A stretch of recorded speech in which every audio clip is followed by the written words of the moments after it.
Welcome back everyone. Editorial letter সবার জন্য একটা ইম্পর্ট্যান্ট সাবজেক্ট।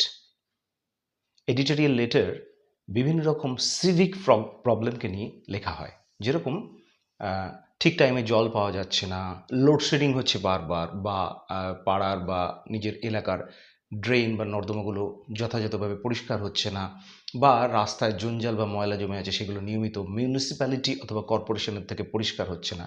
তো এই ধরনের সমস্যাকে হাইলাইট করার জন্য এডিটোরিয়াল লেটার লেখা হয়।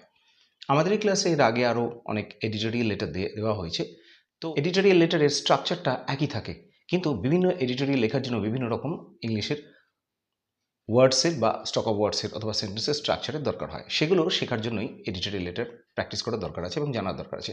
আমাদের উদ্দেশ্য নতুন নতুন এডিটোরিয়াল লেটার দিয়ে ছাত্রদের জ্ঞান বাড়ানো। এই এডিটোরিয়াল লেটারগুলো তোমরা যদি দেখো তাহলে তোমাদের জ্ঞানও অনেকটা বাড়বে এবং পরীক্ষাতেও অনেক সাহায্য করবে।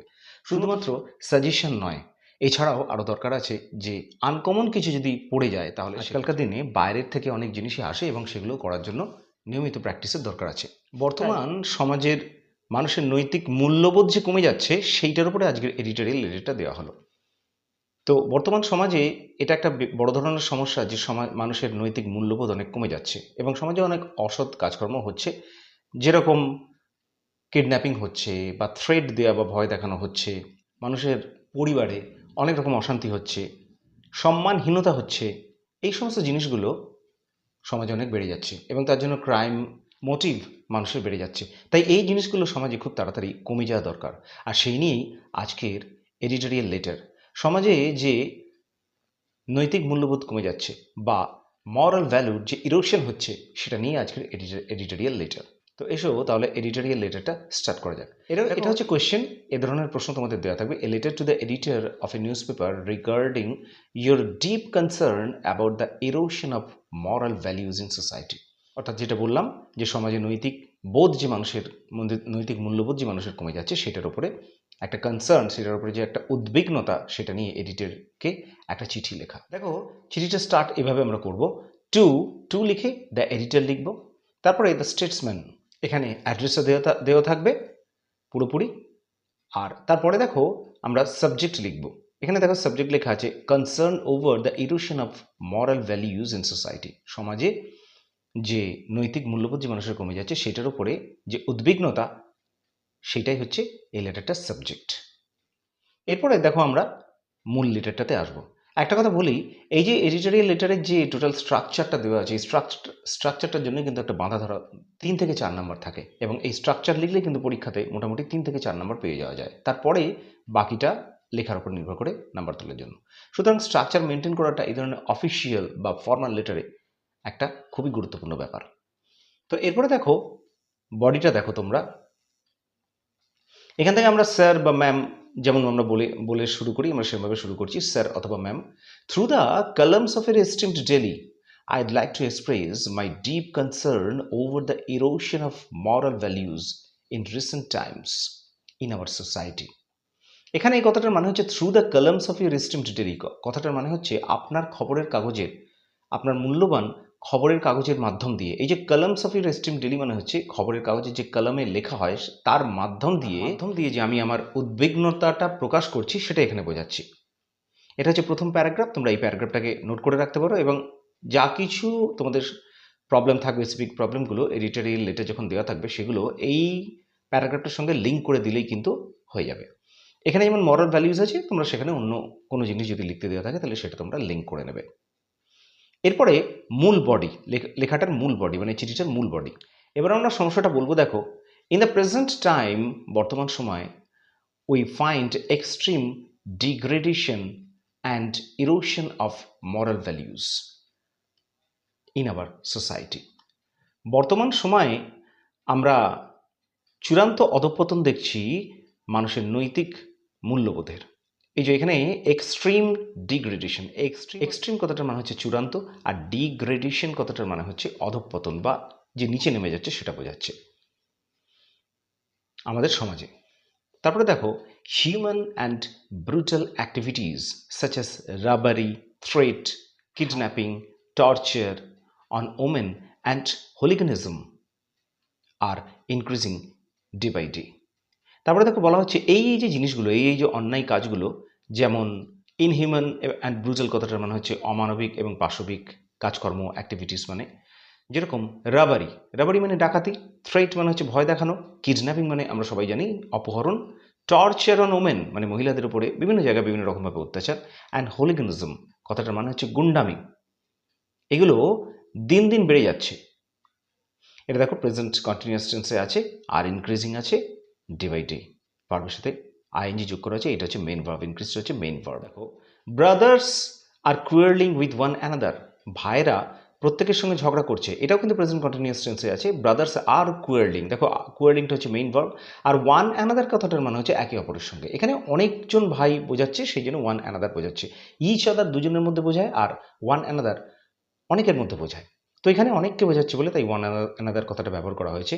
No one likes to live in a joint family, কেউ আর আজকে যৌথ পরিবারে বাস করতে পছন্দ করে না। ডিসঅবিডিয়েন্স কথাটার মানে হচ্ছে অমান্যতা, মানে বড়রা যে ছোটদের কোনো কথা বললে সেটা মান্য করা হয়, সেটাও কমে যাচ্ছে, তারা মানতে চায় না। ইরেসপন্সিবিলিটি মানে হচ্ছে দায়িত্বজ্ঞানহীনতা, অ্যান্ড ভায়োলেন্স কথাটার মানে হচ্ছে হিংসাত্মক কার্যকলাপ, এগুলোও কিন্তু আর ইনক্রিজিং অলসো, এই সমস্ত জিনিসগুলো কিন্তু বাড়ছে। এই সমস্ত জিনিসগুলো প্লুরাল আছে বলে, অনেকগুলো আছে বলে এখানে দেখো আর যোগ করা হয়েছে, আর ব্যবহার করা হয়েছে, এবং ইনক্রিজের সাথে আইএনজি যোগ করা হয়েছে, আর increasing also. Most of the people in society disrespect seniors, সমাজে বেশিরভাগ লোকেরাই তাদের বড়দেরকে সম্মান করে না। The aged people have to stay in old men's houses as they are becoming burden in their homes. বয়স্ক লোকেরা, দ্য এজেড পিপল মানে হচ্ছে বয়স্ক লোকেরা, আমরা ওল্ড এজ পিপল এই কথাটাও ব্যবহার করতে পারি।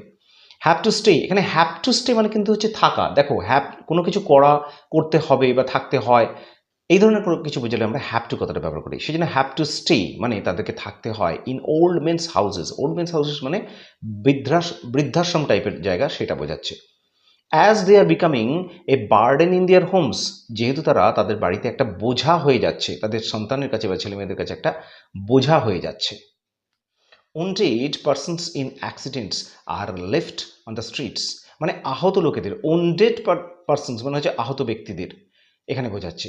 তো আহত ব্যক্তিদের ইন অ্যাক্সিডেন্ট মানে অ্যাক্সিডেন্টে যারা আহত হচ্ছে তাদেরকে ফেলে রাখা হয়। দেখো এখানে এটা প্যাসিভে আছে, কিন্তু আর লেফট মানে ফেলে রাখা হয়, মানে রাস্তায় তারা পড়েই থাকছে, কেউ তাদের কোনো কেয়ার করছে না। On the streets and many Times, এবং অনেক সময় দে ফেস ডেথ, ওইভাবেই রাস্তায় পড়ে পড়ে তাদের মৃত্যুবরণ করতে হয়। Even a son murders his father for grabbing property, এমনকি একজন সন্তানও তার বাবাকে মেরে ফেলছে সম্পত্তি ছিনিয়ে নেওয়ার জন্য। ফর গ্র্যাবিং, এখানে দেখো ফর আছে, আর ফরের সাথে কিন্তু গ্র্যাব এই কথাটা কিন্তু আইএনজি যোগ করা হয়েছে, মানে ভার্ব থাকলে ফরের পরে যদি ভার্ব ব্যবহার করা হয় তাহলে তার সাথে আইএনজি যোগ করতে হবে। তাহলে for grabbing property and sometimes, এবং কখনো কখনো a mother kills her own child for her own purpose, এবং কখনো কখনো মাও তার সন্তানকে মেরে ফেলছে তার নিজের উদ্দেশ্য সাধনের জন্য। ফর হার ওন পারপাস কথাটার মানে হচ্ছে নিজের উদ্দেশ্য সাধন করার জন্য। All this are to be stopped immediately, এগুলো সবই খুব তাড়াতাড়ি বন্ধ হওয়া দরকার আছে। দেখো এখানে আর টু বি স্টপড মানে এটা প্যাসিভে ব্যবহার করা হয়েছে, টু বি দেওয়া হয়েছে, আর টু বি এর পরে ভার্বের পাস্ট পার্টিসিপল ফর্মটা ব্যবহার করেছে। আর টু বি স্টপড মানে খুবই তাড়াতাড়ি এগুলোর থামানো দরকার। ইমিডিয়েটলি কথাটার মানে হচ্ছে খুব শীঘ্রই, খুব তাড়াতাড়ি। এর মধ্যে আমরা পুরো সমস্যাটার কথা মেনলি বলে দিলাম বিশদভাবে। এরপরে আমরা লাস্ট প্যারাগ্রাফে আসব। দেখো এটা হচ্ছে last paragraph. Therefore I request you to publish this matter in your esteemed daily, সেই জন্য আমি আপনাকে অনুরোধ করছি যে এই ব্যাপারটা প্রকাশন করতে ইন ইউর এস্টিমড ডেইলি মানে আপনার খবরের কাগজে, so that people in society can aware of such inhuman activities. এখানে সো দ্যাট মানে যাতে করে লোকজনেরা সমাজে জানতে পারে বা সচেতন হতে পারে, aware of such inhuman activities এই ধরনের অমানবিক কাজকর্মের জন্য প্রতি, অ্যান্ড স্টপ দিস অ্যাক্টিভিটিস, এবং এগুলোকে তারাও যেন স্টপ করতে পারে মানে থামাতে পারে। এটা আমরা একটা ক্লোজিং প্যারাগ্রাফে বলে দিলাম। দেখো এরপরে একটা থ্যাঙ্কিং ইউ এখানে দিতে হয়, আমরা এডিটরকে একটা থ্যাঙ্কিং জানাচ্ছি। তো এখানে থ্যাঙ্কিং ইউ লিখে দেখো এবার আমরা এখানে ইয়ার্স ফেথফুলির পরে ইয়ার্স ফেথফুলি একটা লিখতে হয়। আজকাল এটা বাঁদিকে লেখা হচ্ছে, অনেক সময় ডান দিকে তোমরা লিখতে পারো। এই যে ইয়ার্স ফেথফুলি কথাটা একদম ডান দিকে লিখতে পারো, একদম এই দিকে ডান দিকে লিখতে পারো, সেটাই নিয়ম অ্যাকচুয়ালি লেখার বা ছিল। কিন্তু আজকাল অনেকেই ইয়ার্স ফেথফুলিটা কিন্তু বাঁদিকে লিখছে, তো তোমরা বাঁদিকেও লিখতে পারো। ইয়ার্স ফেথফুলি লিখে তারপরে নেম অফ দ্য রাইটার, মানে তুমি যে লিখছো তোমার নাম, যে লেখক যে লিখছে চিঠিটা তার নাম, তারপরে এখানে নিচেটা দিয়ে দিলে ভালো হয় লেখাটা, যে এ কনসার্নড সিটিজেন, মানে একজন সচেতন নাগরিক। তারপরে address of the writer with pin number and date. এখানে একটা অ্যাড্রেস দিয়ে যে লিখছে তার অ্যাড্রেস দিয়ে দিতে হবে এই নামের নিচে, এখানে যে নাম লেখা হলো তার নিচে অ্যাড্রেস দিয়ে দিতে হবে যে লিখছে, আর সেখানে উইথ পিন নাম্বার, এবং তারপরে একটা ডেটটাও এখানে দিয়ে দিলে ভালো হয়, অথবা একদম ওপরে ডান দিকে ডেট দিলেও চলে। তো আশা করি এই এডিটোরিয়াল লেটারটা দেখে তোমাদের এডিটোরিয়াল লেটারের স্ট্রাকচার এবং কীভাবে লিখতে হবে সেটা সম্পর্কে একটা ধারণা ক্লিয়ার হয়েছে। ভিডিওটা যদি ভালো লেগে থাকে তাহলে একটা লাইক করো, এটাকে শেয়ার করো তোমাদের বন্ধুবান্ধব এবং আত্মীয় স্বজনদের, আর অবশ্যই তোমাদের কমেন্টে তোমরা জানিও যে কী ধরনের রাইটিং তোমাদের দরকার, কারণ আমাদের এই রাইটিং চ্যানেলটার উদ্দেশ্যই কিন্তু হচ্ছে স্টুডেন্টদের প্রয়োজনীয়তা মেটাবার জন্য এবং তাদের রাইটিং শেখানোর জন্য। আজকের জন্য এটুকুই, দেখা হচ্ছে আবার নেক্সট ক্লাসে। ভালো থেকো, ধন্যবাদ।